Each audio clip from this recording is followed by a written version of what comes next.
Hello అండి, నేను doctor బిజీ, ఫర్టిలిటీ కన్సల్టెంట్, 49 హాస్పిటల్, కరీంనగర్. తెల్లబట్ట గురించి మాట్లాడుకుందామండి. సో ఆడవాళ్ళు తెల్లబట్ట అవ్వడం అది ఎప్పుడు నార్మల్, ఎప్పుడు అబ్నార్మల్, డాక్టర్ని ఎప్పుడు కలవాలి అని గురించి మాట్లాడుకుందాం. తెల్లబట్ట అనేది ఓవ్యులేషన్ టైం, అండం విడుదల టైంలో అది నార్మల్ అని భావిస్తాము.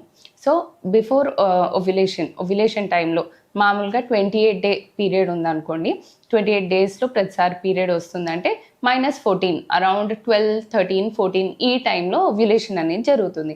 సో ఈ టైంలో సహజంగానే కొంచెం వైట్ డిశ్చార్జ్ అవ్వచ్చు. ఈ వైట్ డిశ్చార్జ్కి పెయిన్ కానీ, స్మెల్ కానీ, ఇరిటేషన్ కానీ, ఇచ్చింగ్ కానీ ఈ ప్రాబ్లమ్స్ ఏది ఉండదు. సో అబ్నార్మల్ వైట్ డిశ్చార్జ్ అని ఎప్పుడు అంటారు. అబ్నార్మల్ వైట్ డిశ్చార్జ్ అనేది ఇది వేరే టైంలో అయ్యే డిశ్చార్జ్. ఇది యూజువలీ స్మెల్ ఉంటుంది అండ్ కలర్ మామూలుగా వచ్చే వైట్ డిశ్చార్జ్ అనేది ట్రాన్స్పరెంట్ ఎగ్ వైట్ అని చెప్తాము. సో ట్రాన్స్పరెంట్గా ఉంటుంది. అదే అబ్నార్మల్ వైట్ డిశ్చార్జ్ అనుకోండి, it can be yellowish, greenish, లేకపోతే పెరుగులాగా కర్డీ అట్లా అవ్వచ్చు.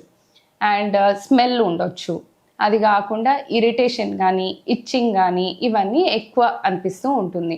ఇది అబ్నార్మల్ వైట్ డిశ్చార్జ్. కొందరికి పెయిన్ అబ్డామిన్ రావచ్చు, అబ్డామినల్ పెయిన్ రావచ్చు. సో ఈ ప్రాబ్లమ్స్ ఏమైనా ఉంటే మాత్రం ఖచ్చితంగా డాక్టర్ని కలవాలి. సో అబ్నార్మల్ వైట్ డిశ్చార్జ్ అనేది ఎప్పుడు వస్తుంది?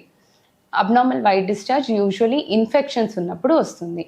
సో కింద వెజైనైటిస్ కానీ, సర్విసైటిస్, గర్భసంచి ద్వారంకి వచ్చిన ఇన్ఫెక్షన్ కావచ్చు, లేకపోతే మానంలో వచ్చిన ఇన్ఫెక్షన్ కావచ్చు.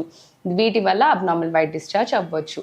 ప్రొఫ్యూజ్ వైట్ డిశ్చార్జ్ అంటే చాలా వాటర్ లాగా పోతూనే ఉంది, చాలా వైట్ డిశ్చార్జ్ ఉంది అంటే డెఫినెట్లీ కలవాలి, డాక్టర్ని కలవాలి.